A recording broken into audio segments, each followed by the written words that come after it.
Well, the problem with Remain in Mexico, it's like taking a balloon and filling it with water. Sooner or later, it's going to burst. I believe that more effective than that is getting the Mexicans to do more on their southern border. We have a 1,900-mile border with Mexico. They have a 300-mile border with Central America. They don't have much of a border enforcement force down there. Well, former Obama DHS Secretary Jay Johnson there. It's time for our Common Ground segment where we look to search for bipartisan solutions to the nation's problems. Tonight we'll talk about the border a little bit and artificial intelligence. Joining us are two congressmen from California leading a new task force on AI, Republican Jay Obernolte and Democrat Ted Lieu. Congressman, thanks for being here. I just want to start briefly on the border since we had the former president and the president down there on the border. Congressman Lieu, you know, the president saw this one area, and if you look at the percentages, the crisis has kind of shifted there on the border from Texas to California to Arizona. The place that he was is actually down 23%, and not a lot of border crossings per day there. Do you think the president got a full view of the border, and do you think there's a possibility at some kind of compromise considering where things are legislatively? Thank you, Bret, for your question. I'm pleased that President Biden went to the border. I visited the border last year, and you're correct. Different border communities do experience different effects. I support comprehensive immigration reform. I believe our immigration system is broken and needs to be fixed. The Senate had a bipartisan package. Unfortunately, they were not able to pass it. I will work on a bipartisan basis in the House, and hopefully we can get something done in the House. Congressman Obernolte, any hope, considering, you know, there's an effort to put H.R. 2 back in the mix here? Any thoughts? Yeah, I also hope that we can reach a bipartisan solution to the border. This is an existential crisis for our country, and unfortunately, it's something that I think it could be easily solved. In particular, I hope when President Biden was at the border that the Customs and Border Patrol told him what they told us several months ago, which is that he could reduce the flow of immigrants by 70% just by reinstituting the policy of Remain in Mexico. It worked in the past. It could work again. We'll continue to work in Congress at solutions, but the executive branch can do something right now to fix it. We've got our drone teams in Texas and California with the live pics there. I want to turn now to artificial intelligence. Take a listen. We need to put some sort of guardrails in place that's going to promote speech, not censorship, but also make sure we have a diversity of viewpoints that are flourishing and people don't get a skewed one-sided view of history or current events. And just this past week, you had the Google CEO essentially apologizing in a memo to employees. I want to address the recent issues with problematic text, image responses in the Gemini app, formerly Bard. I know that some of its responses have offended our users and shown bias. To be clear, that's completely unacceptable, and we got it wrong. How can Congress get involved in this process with AI? Congressman Obernolte, first to you.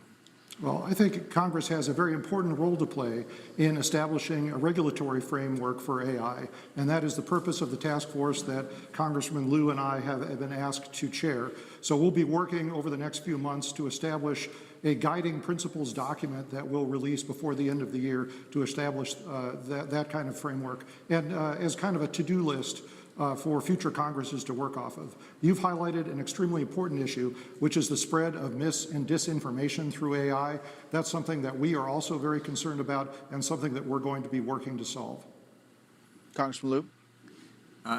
Thank you, Bret, for your question. I want to first of all thank Speaker Johnson and Leader Jeffries for establishing the bipartisan House Task Force on AI. I'm very honored to co-lead it with my friend and colleague, Congressman Obernolte. And I completely agree with what Jay just said.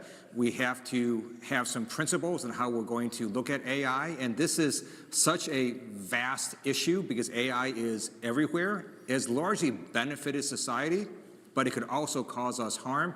And we want to have a regulatory structure where we allow AI to innovate while reducing the risks of foreseeable harm. You know, Congressman Obernolte, I know you've studied this and it's kind of been in your past, and AI is something that everybody's learning about as time goes here. New York Times said this: China's rush to dominate AI comes with a twist. It depends on U.S. technology. China now lags the United States in a generative AI by at least a year and may be falling further behind, according to more than a dozen tech industry insiders, leading engineers, setting the stage for a new phase in the cutthroat technological competition between the two nations. I think the going bet, Congressman Obernolte, was that China was kicking our butt, but it turns out that maybe it's the other way around. Well, several years ago in 2017, China made a international promise that it would be the worldwide leader in AI by the year 2030. And they have invested huge resources in making that a reality. So I think that we need to focus on the areas that we are falling behind. One of them is in the education of our students. China several years ago passed the U.S. in the number of PhDs it was awarding in computer science. This year, it's likely they will award double the number that we do. Last year, the U.S. awarded about 800,000 four-year degrees in the STEM fields. Last year, China awarded over 3 million. So this is something that we absolutely can't ignore. If we don't do a better job of educating our youth and equipping them with the tools that they need to succeed in an AI-powered future, then we are going to lose this race to China.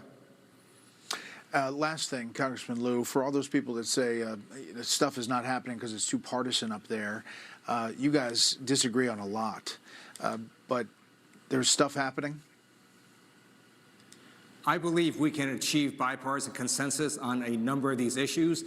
AI is not a person, it's not sentient, it is a tool.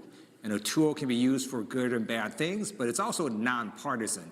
And I liken this to cybersecurity. We've done a lot of bipartisan laws on cybersecurity. This seems to be something that's similar. It's technology. Yeah. There's nothing that's necessarily partisan about this. Well, we appreciate you coming on. Please encourage more of your colleagues to do the same. Thanks a lot. You can see all the